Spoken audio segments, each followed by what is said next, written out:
మీకుండే ఎటువంటి గ్రహ బాధలైనా గృహ బాధలైనా శాశ్వత పరిష్కారం కోసం సంప్రదించండి శ్రీనివాస జ్యోతిషాలయ. నమస్తే, వెల్కమ్ టు అవర్ ఛానల్. నేను పద్మిని. ప్రస్తుతంతో పాటు పొలిటికల్ అనలిస్ట్ కృష్ణకుమారి గారు ఉన్నారు. మాట్లాడదాం మేడం. నమస్తే మేడం. నిన్ననే మాట్లాడుకున్నాం మేడం, క్రైమ్ ఏ లెవెల్లో పెరిగిపోయింది అని. మీరు నిన్న అన్నారు కూడా, ఇంకా చూస్తూ ఉండు, ఇంకెన్ని న్యూస్లు వస్తాయో చూస్తూ ఉండు అన్నారు. కరెక్టే మీరు చెప్పింది. మైసూర్లో దారుణమైనటువంటి ఘటన జరిగిందని చెప్పుకోవచ్చు. ఒక పెళ్ళైన అమ్మాయి ఇంకొకరితో ప్రేమాయణం మొదలుపెట్టి వాడితో వెళ్ళిపోవాలి, పెళ్లి చేసుకోవాలి అనుకున్న అమ్మాయిని దారుణంగా చంపేశాడు. అలా ఇలా కాదు, నోట్లో బాంబు పెట్టి చంపేశాడు. ఈ న్యూస్ వినంగానే అసలు మీకు ఏమనిపించింది? ఈ ఎంటైర్ నేపథ్యం గురించి వాట్ ఈస్ యువర్ అనాలిసిస్? ఇప్పుడు కేసు పూర్వాపరాల్లోకి వెళ్తేనండి, మొదటగా వీళ్ళిద్దరు ఇష్టపడ్డారు. ఇప్పుడు చంపిన అబ్బాయి, చచ్చిన అమ్మాయి ఇద్దరు ఇష్టపడ్డారు. ఏం చేతనో ఇంట్లో వాళ్ళు పెళ్లి చేయలే. వాళ్ళకి చేయకుండా ఆ అమ్మాయికి వేరే ఇంకొక అబ్బాయిని ఇచ్చి పెళ్లి చేశారు. కారణాలు ఏమై ఉంటాయి? ఈ అబ్బాయి సరిగా సెటిల్ కాలేదనో, ఈ అబ్బాయి కులమనో, ఈ అబ్బాయి మతమనో, ఇంకోటో, పైగా తల్లిదండ్రులు మేము ఉండగా నువ్వు సెలెక్ట్ చేసుకుంటావనో, ఏదో ఒక రీజన్ తోటి ఆ అమ్మాయికి వేరే పెళ్లి చేశారు. అయితే అక్కడ ఈ అమ్మాయి బాగానే ఉన్నట్లుగా మరి ఉన్నదో నటించిందో కానీ ఓ పాప కూడా పుట్టింది. పుట్టిన తర్వాత అతను దుబాయ్కి వెళ్ళాడు ఉద్యోగరీత్యా. వెళ్ళిన తర్వాత ఈ అమ్మాయి మళ్ళీ ఇతనితోటి పాత సంబంధాన్ని కొనసాగించింది. అంటే అది ప్రేమ అనుకోండి, శారీరక సంబంధం అనుకోండి, ఏదన్నా కానివ్వండి, అతనితోటి రిలేషన్లోకి వచ్చేసింది. మళ్ళీ అంటే పునరుద్ధరించుకుంది ఆమె స్నేహ సంబంధాలని. ఈ పునరుద్ధరించుకునే ప్రాసెస్లో ఈ అమ్మాయి డిమాండ్ ఏంటి అంటే, అసలు ఈరోజు ఆ అమ్మాయి ఎందుకు మళ్ళీ ఇతని దగ్గరకి వచ్చి ఇతనితో ఉండాలని ఎందుకు అనుకుంటుంది? నాకు నా భర్త నచ్చలేదు, నాకు ఇష్టం లేదు, నేను నీతోనే ఉంటాను, నన్ను పెళ్లి చేసుకో అని అడుగుతుంది. అడుగుతుంటే సరే, ఆ అమ్మాయిది తప్పు. పెళ్ళయ్యి ఓ పాప ఉండగా, ఆ బంధం అలానే ఉండగా, లైవ్లో ఉండగా, అంటే ఆ అమ్మాయి పెళ్లి బంధం ఉంది, సజీవంగా ఉంది, అది ఏమి విడాకులు అవ్వలేదు. మరి అలాంటి పరిస్థితుల్లో ఆ అమ్మాయి అడగడం చాలా చాలా తప్పు. ఎథికల్గా, మోరల్గా, ఏ రకంగా చూసినా, సోషల్గా ఏ రకంగా చూసినా ఆ అమ్మాయిది తప్పు. సరే, ఒక్కసారి ఆ అమ్మాయిని పక్కన పెడదాం. పక్కన పెట్టిన తర్వాత ఇప్పుడు ఇతని దగ్గరకు వద్దాం. ఇతనికి పెళ్ళయింది లేనిది స్టేటస్ ఏమీ చెప్పట్లేదు. ఇప్పుడు ఇతను ఎంతో కొంత ఒక్క రోజైనా, ఒక్క నెల అయినా, ఒక సంవత్సరం అయినా ఈ అమ్మాయి కంటే పెద్దోడయి ఉంటాడు. లేదు, ఆ రోజు మనం అనుకున్న మాట వాస్తవం. సరే, మనకి పెళ్లి కాలేదు, నీకు వేరే పెళ్ళి అయిపోయింది, నువ్వు మూవ్ ఆన్ అయిపోయావు, పాప కూడా పుట్టింది, ఇంకా మన సంబంధం కొనసాగించడం కరెక్ట్ కాదు అని చెప్పుండాలి. అలా చెప్పకుండా చక్కగా దొరికింది అప్పనంగా, ఇంతే చాలు అని చెప్పి లడ్డు కావాలా నాయనా అన్నట్లు సంబంధాన్ని కొనసాగించి ఇప్పుడు ఆ అమ్మాయి డిమాండ్ ఏంటి? నేను అతనితోటి ఉండలేను, నీతోనే ఉంటాను, నన్ను పెళ్లి చేసుకో అని అడుగుతున్నప్పుడు ఒక పెళ్ళైన అమ్మాయి ఆ పాప ఉన్నది అన్న ఉద్దేశంతో నీకు పెళ్లికి పనికి రాలేదు, కానీ సహజీవనానికి పనికొచ్చింది. మీ ఇద్దరు కలిసే ఉంటున్నారు కదా, అంటే కలిసి ఉంటున్నారు అంటే ఓ 6 నెలలు, 8 నెలలు, 9 నెలలు ఒకే ఇంట్లో ఉంటున్నారని కాదు. ఏదైనా కానీ ఆమెతో నువ్వు శారీరక సంబంధాన్ని కొనసాగిస్తున్నావు, ఆమె నీతో శారీరక సంబంధము, మానసిక సంబంధము రెండూ కొనసాగిస్తుంది. ఈ పరిస్థితుల్లో నువ్వు చెప్పాల్సింది పోయి చెప్పనప్పుడు, సంబంధాన్ని కొనసాగించినప్పుడు ఆ అమ్మాయి అడిగే దాంట్లో న్యాయం ఉంది. కానీ అన్యాయం ఏంటి? అక్కడ నువ్వు అక్కడ విడాకులు తీసుకోకుండా చట్టబద్ధంగా నీకు ఇక్కడ పెళ్లి చేసుకునే హక్కు లేదు. పోనీ నువ్వు ఆ ఐడియా ఏమైనా ఇచ్చావా? నువ్వు విడాకులు తీసుకోలేదు, సంబంధాలంటే ఓకే, సుప్రీంకోర్టు కూడా ఒప్పుకుంది వివాహేతర సంబంధాలు తప్పు కాదని, మనం వివాహేతర సంబంధం పెట్టుకున్నాం, బాగానే ఉంది. మరి నువ్వు పెళ్ళే కావాలి అనుకుంటే నువ్వు అక్కడ విడాకులు తీసుకోవాలి కదా అని చెప్పి ఆ అమ్మాయికి ఎడ్యుకేట్ చేసి ఉండాల్సింది. సరే, ఎడ్యుకేట్ చేయలేదు. ఆ అమ్మాయి ఏమైనా సరే పెళ్ళే కావాలి అంటుంది. అన్నప్పుడు నో అమ్మా, నేను పెళ్లి చేసుకోలేను. అతనికి చట్టం గురించి బాధ కాదు, చట్టం గురించి బాధే అయితే ఆ సంగతి చెప్పుండేవాడు. చంపాల్సిన అవసరం ఏముంది? చంపడు కదా. కానీ ఇది పెళ్లి చేసుకుంది, బిడ్డను కూడా కన్నది వేరే వాడితోటి, ఇప్పుడు మళ్ళీ నా దగ్గరకు వచ్చింది, నన్ను పెళ్లి చేసుకోమంటుంది. ఇది కరెక్ట్ కాదు. నేను ఎంతమంది ఆడవాళ్ళతో తిరిగినా పర్లా, Yeah. నాకు శీలవతి అయినా గుణవతి అయినా గర్భవతి కాని యువతి కావాలి. ఇదే కదండి. వీడికి శీలంతో సంబంధం లేదు, ఆ, అసలు వీడికి శీలం మన అనేదే శీలం, లేదు. అసలు మన శీలంతో పని లేదు. ఎగ్జాక్ట్లీ. ఇది ఇక్కడ ఇతని ఆ ఏమంటాము, ఆ, ఇతని దాని మనకు మాటలు కూడా సరిగ్గా Exactly. రావట్లే. ఎందుకంటే నీకు ఒక అమ్మాయి కావాలి, ఆ అమ్మాయి నేను జీవితాంతం నీతో ఉంటాను మొర్రో అంటోంది.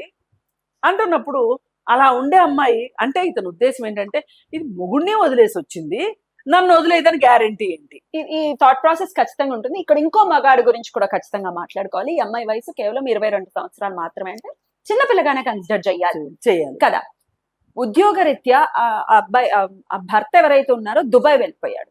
ఈ అమ్మాయిని కూడా తీసుకెళ్లాల్సిన పరిస్థితి అంటే ఖచ్చితంగా అన్ని ఉంటుంది. సార్లు కుదరదమ్మా, Hmm. అన్ని సార్లు కుదరదు. చాలా మంది ఇలా వెళ్ళాలంటే భర్తలను వదిలిపెట్టిన భార్యలు బోడు మంది ఉన్నారు. వెళ్ళినంత మాత్రాన ఇలాంటి వివాహేతర సంబంధాలకు వెళ్ళాలని కాదు. అంటే హ్యూమన్ గా మనం మాట్లాడుకుంటాం కాదమ్మా, కొన్ని రోజులు తప్పదు. Hmm. ఇది అతను వెళ్ళింది, అతనేం సరదాకి వెళ్ళలేదు కదా, అతను ఉద్యోగరీత్యా వెళ్ళాడు. ఆ ఉద్యోగంలో వచ్చే డబ్బులు ఎవరికి ఇస్తాడు? ఈ అమ్మాయికే ఇస్తాడు. ఇప్పుడు ఒకే దేశంలో ఉండి కూడా విడివిడి ప్రాంతాల్లో ఉండేవాళ్ళు లేరా? మనం ఇప్పుడు అతని పైన ఆర్థిక పరమైన ఒత్తిడి ఉందంట. అంటే కుటుంబాన్ని పోషించాల్సిన బాధ్యత అతనికి ఉన్నప్పుడు, అతని బాధ్యత అతను నెరవేర్చినప్పుడు ఈమె బాధ్యత ఈమె నెరవేర్చేలా అక్కర్లేదా? ఇక్కడ ఈ తప్పులన్నీ ఇలా ఉన్నాయా? ఇవన్నీ ఉండగా ఇతను చంపడం అనేది మట్టుకు కిరాతకం, ఇంకా దీనికి నో డౌట్. ఇప్పుడు ఘోరంగా ఇప్పుడు నువ్వు ఆమెను వదిలించుకోవడానికి మాత్రమే చంపాడు, అంతేగాని ఆమెకు బుద్ధులు చెప్పడానికి చంపలే. సరే, ఇవన్నీ ఇలా ఉంటే విక్టిమ్ గురించి మాట్లాడుకోవాలిగా. అసలు సిసలు ఆ అమ్మాయి తల్లిదండ్రులు కూడా తప్పు. ఇప్పుడు ఆ అమ్మాయి అంతలా మొత్తుకుని ఒక అతనితోటి ప్రేమలో ఉన్న అమ్మాయిని బలవంతంగా, మీరు పెద్దవాళ్ళు కాబట్టి మీ మాట చెల్లుబాటు అవుతుంది కాబట్టి ఆ అమ్మాయికి అతన్ని ఇచ్చి పెళ్లి చేయకోకుండా వేరే సంబంధం చూసి పెళ్లి చేసి ఇప్పుడు ఎంత పెంట అయింది, అవునా కాదా? అది చాలా కేసుల్లో, ఇలాంటి కేసుల్లో తల్లిదండ్రులు తప్పు ఉంటుంది. ఇది ఇప్పుడు ఆలోచించాల్సింది ఏంటంటే, ఒకప్పుడు ఆడపిల్లలు ఇలా తల్లిదండ్రులు బలవంతం పెడితే సర్దుకుని పెళ్లి చేసేసుకుని ఆ పెళ్లిలో అడ్జస్ట్ అయ్యేవాళ్ళు. ఇదివరకు ఎవరికి ప్రేమాయణాలు ఇవ్వా, ప్రేమాయణాలని కట్ చేసి తల్లిదండ్రులు పెళ్లిళ్ళు చేయలేదా అంటే జరగలేదని మనం చెప్పలేము, ఖచ్చితంగా జరిగినాయి. కానీ వాళ్ళు ఏంటి అంటే ఆ రోజు సర్దుకుపోయినట్లుగా, ఆ వేళ ఏంటి, సరే వాళ్ళు గదిలేక కూడా సర్దుకుపోయారు అనుకుందాం, రెండో మనిషి కాంటాక్ట్ లోకి రాకపోవడం వల్ల కూడా సర్దుకుపోయారు అనుకుందాం, ఓకే. అప్పుడు ఇంత కమ్యూనికేషన్ వ్యవస్థ లేదు పాత రోజుల్లో, కాబట్టి సర్దుకుపోయారు అనుకుందాం. ఇప్పుడు కమ్యూనికేషన్ వ్యవస్థ ఉంది. ఇప్పుడు అమ్మాయి 5 సెకండ్లో మాజీ ప్రియుడిని పట్టుకోగలదు, మాజీ ప్రియురాల్ని ప్రియుడు పట్టుకోగలడు. సరే, మరి ఈ మారిన కాలం ప్రకారం తల్లిదండ్రులు ఖచ్చితంగా ఈ అమ్మాయి మనోభావాలకు విలువ ఇచ్చి అతనికి ఇచ్చి పెళ్లి చేస్తున్నట్లయితే వాళ్ళ ఈ పెంట జరిగేది కాదు. సరే, జరిగింది. ఇప్పుడు వీళ్ళందరి సంగతి పక్కన పెట్టేసేస్తే నేను ఆలోచిస్తుంది ఆ 2 సంవత్సరాల చిన్నారి గురించి. అమ్మాయి, ఆ అమ్మాయికి ఇప్పుడు తల్లి చచ్చిపోయింది, తండ్రి ఎక్కడో ఉన్నాడు. ఇంత చిన్న ఆ అబ్బాయికి కూడా 25, 26 ఉంటాయి, అంతకంటే ఉండవు. అతను ఇంకో పెళ్లి చేసుకోకుండా ఉండలేడు. భార్య చనిపోయిన తర్వాత చేసుకోవద్దని చెప్పడానికి ఎవరికి హక్కు లేదు. పాప పరిస్థితి ఏంటి అసలు? నేను అందుకే ఏమంటానంటే, మీరు తల్లులు అవ్వాలి అనుకుంటే, ఎవరైనా సరే తల్లిదండ్రులు అవ్వాలనుకుంటే, పేరెంట్స్ అవ్వడము ప్రేమికులైనంత ఈజీ కాదు, ఎగ్జాక్ట్లీ భార్యాభర్తలైనంత ఈజీ కాదు తల్లిదండ్రులు అవ్వడం. నాకు ఈ విషయం మాట్లాడితే ఆవేశం వస్తుంది, ఆపుకోలేని ఆవేశం వస్తుంది. ఎందుకంటే నేను పిల్లల్ని చూస్తానండి, ఈ గవర్నమెంట్ హోముల్లో తల్లిదండ్రులు చనిపోయో, తల్లి చచ్చిపోతే తండ్రి జైలుకి వెళ్ళో అలా పెట్టిన పిల్లల్ని నేను చూస్తాను. అలాగే ఈ గంజాయి కేసుల్లో అరెస్ట్ అయిన తల్లిదండ్రులు పిల్లల్ని హోముల్లో పెడతారు, గవర్నమెంట్ హోముల్లో పెడతారు. అలా వెళ్ళినప్పుడు వాళ్ళు మీరు ఎలా ఉన్నారు, మీ అమ్మ చూసి రమ్మంది అని చెప్తే వాళ్ళు ఏడుపులకి నాకు ఈ రోజుకి చెవుల్లో వినిపిస్తూ ఉంటాయి. అందుకని పిల్లలున్న తల్లిదండ్రులు మట్టుకు, మీరు పిల్లలు లేకపోతే విడాకులు తీసుకుంటారా, ఇంకేమైనా గంగలో దూకుతారా వేరే విషయం, కానీ పిల్లలు ఉంటే మట్టుకు పిల్లలది బాధ్యత తల్లిదండ్రులదే. ఈ ప్రపంచంలోకి ఏ పిల్లలు మమ్మల్ని తీసుకురమ్మని తల్లిదండ్రులను అడగరు. పిల్లల్ని మనమే తీసుకొస్తాము. కేర్ అండ్ ప్రొటెక్షన్ ఇవ్వవలసింది తల్లిదండ్రులే. పోని తండ్రి ఇవ్వకపోతే తల్లి ఇవ్వాలి, తల్లి ఇవ్వకపోతే తండ్రి అయినా ఇవ్వాల్సిందే. ఇక్కడ ఈ అమ్మాయి విషయంలో నువ్వు ఒక అతన్ని ప్రేమించావు, ఇంట్లో వాళ్ళు వద్దంటే వేరే అతన్ని పెళ్లి చేసుకున్నావు. ఆ రోజు నువ్వు వెళ్ళి పోలీస్ స్టేషన్లో వెళ్ళి కూర్చొని నాకు ఈ పెళ్లి ఇష్టం లేదు, నేను వేరే అతన్ని ప్రేమిస్తున్నాను, నా తల్లిదండ్రులు నాకు బలవంతంగా పెళ్లి చేస్తున్నారు అని అంటే గనక నీకు ప్రొటెక్షన్ ఉంది. వాళ్ళ మేజర్కి ప్రొటెక్షన్ ఉంది, మైనర్కి ప్రొటెక్షన్ ఉంది. మరి అలాంటప్పుడు నువ్వు అలాంటి ఏమి ఉపయోగించుకోకుండా ఫోన్లు ఉన్నాయి కదా అని చెప్పి మాజీ ప్రియుడిని ఎతికి పట్టేసేసుకుని అతనితో మళ్ళీ సంబంధం కొనసాగించి పైగా పెళ్లి చేసుకోమని ఒత్తిడి చేసి అతను ఇష్టపడలేదు, అతని సైకాలజీ ఏంటో నీకు ఆ మాత్రం అర్థం కాదా?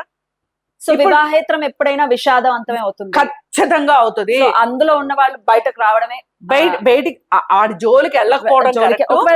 ఒకవేళ వెళితే గనక పొరపాటున ఏదో ఒక క్షణికావేశంలోనూ ఒక బలహీన క్షణంలో వెళితే గనక మీరు సేఫ్ గా ఉండటానికి ప్రాణాలను కాపాడుకోండి. మనసుని ఎట్లా కంట్రోల్ చేయాలి, ఎలా బయటికి రావాలి మేడం, మీ సజెషన్స్ ఏంటి? ఒకటండి, ఇప్పుడు మంచి చెడు ఆలోచిస్తే వెనక ముందు ఆలోచిస్తే ఎవరో తప్పటడుగు వేయరు.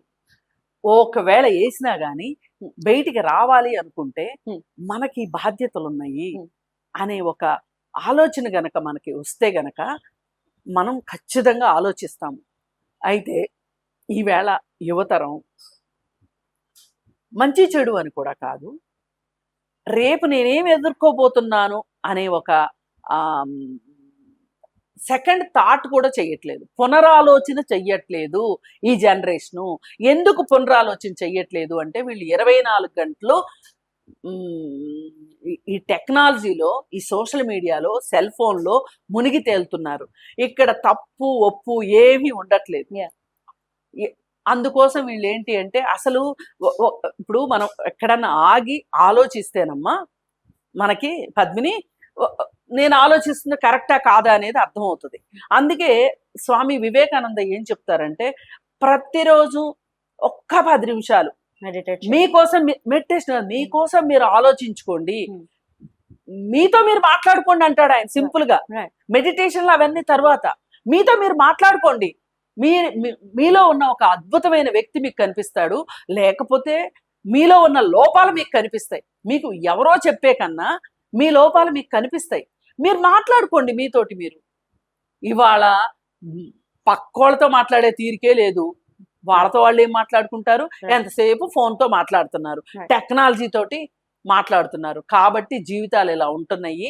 హత్యలు చెయ్యాలనుకునే వాళ్ళకి రెండో ఆలోచన ఉండట్లా, ఇలాగా భీకరమైన నిర్ణయాలు తీసుకునే వాళ్ళకి రెండో ఆలోచన రావట్లా. అందుకని ఈ ఇద్దరు విషయంలోనూ చూస్తే ఆమె చనిపోయింది కాబట్టి ఆమె నోట్లో డిటోనేటర్ పెట్టి పేల్చాలి అనేంత ఆలోచన కూడా రావడానికి టెక్నాలజీయే కారణం. పైగా పోలీసులు అడిగితే సెల్ ఫోన్ ఛార్జర్ పేలి చచ్చింది అని చెప్పాడు. సరే, ఇంకా వాళ్ళ పద్ధతిలో వాళ్ళు అడిగారు, చెప్పక తప్పలేదు, చెప్పాడు, అయిపోయింది. కానీ ఇప్పుడు ఆ అమ్మాయి చనిపోయింది, ఇతను జైలుకి వెళ్తాడు. దీని నుంచి నేర్చుకోవాల్సింది ఏదన్నా ఉంటే నేర్చుకో. రైట్, ఖచ్చితంగా. Right madam, thank you so much. నమస్తే.